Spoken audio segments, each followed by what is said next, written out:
வாருங்கள், ஆண்டவரையே தொழுவோம்.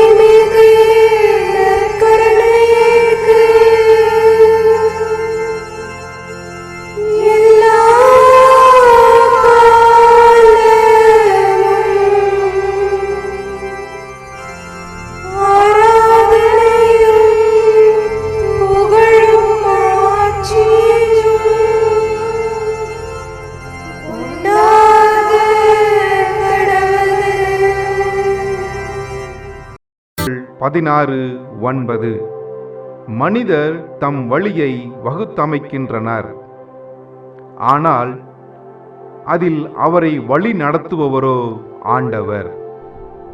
இயேசுவில் எனது அருமை சகோதர சகோதரிகளே, மனிதர்களாகிய நாம் பல்வேறு வழியை தேர்வு செய்கின்றோம், பல்வேறு பணிகளை தேர்வு செய்கின்றோம், பல்வேறு வழிமுறைகளை தேர்வு செய்கின்றோம். ஆனால் அதில் நம்மை வழிநடத்துபவரோ ஆண்டவர்தான். தேவையற்ற பாதைகளை தேர்வு செய்கின்ற பொழுது அதிலிருந்து நம்மை தடுத்தாள்பவராக ஆண்டவர் நம்மை வழிநடத்துகின்றார். தேவையான வழியை தேர்வு செய்கின்ற பொழுது அதிலே நம்மை வழிநடத்துபவராக ஆண்டவர் இருக்கின்றார்.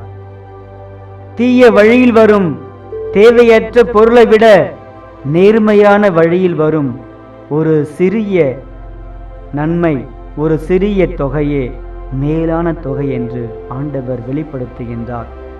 மனிதராக நாம் தேவையற்ற பாதைகளை வகுத்தமைக்கின்றோம், பிறருக்கு தேவையில்லாத வழிகளை வகுத்தமைக்கின்றோம், பிறருடைய வாழ்க்கையை அழிப்பதற்காக தேவையற்ற வழிகளை வகுத்தமைக்கின்றோம். இதையெல்லாம் ஆண்டவர் மாற்றுபவராக இருக்கின்றார். இதையெல்லாம் ஆண்டவர் நிவர்த்தி செய்பவராக இருக்கின்றார். நம்மை தேவையான வழியிலே வழிநடத்துபவராக இருக்கின்றார். இதோ இந்த சமூகத்தின் சூழ்நிலையிலே இளைஞர்கள் வகுத்தமைக்கின்ற வழிகளை ஆண்டவர் மாற்றி அமைக்கின்றார். எத்தனையோ வழிமுறைகளை அவர்கள் தேர்வு செய்தாலும் ஆண்டவருக்கு உகந்த வழிமுறைகளிலே அவர்களை நடத்தி செல்பவராக ஆண்டவர் இருக்கின்றார்.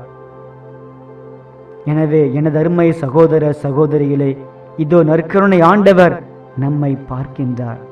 நம்மை பார்த்து, அன்பு சகோதரனே, அன்பு சகோதரியே, இந்த வழி உமக்கு தேவையான வழி, அந்த வழி உமக்கு தேவையில்லாத வழி என்று நம்மிடம் வெளிப்படுத்தி வழிநடத்துகின்றார். நம்முடைய மனசாட்சிக்கு இடம் தராமல் நல்ல மனசாட்சிக்கு இடம் தந்து நல்ல வழியை தேர்வு செய்வதிலே கண்ணும் கருத்துமாக இருக்க நற்கருணை ஆண்டவர் அழைக்கின்றார்.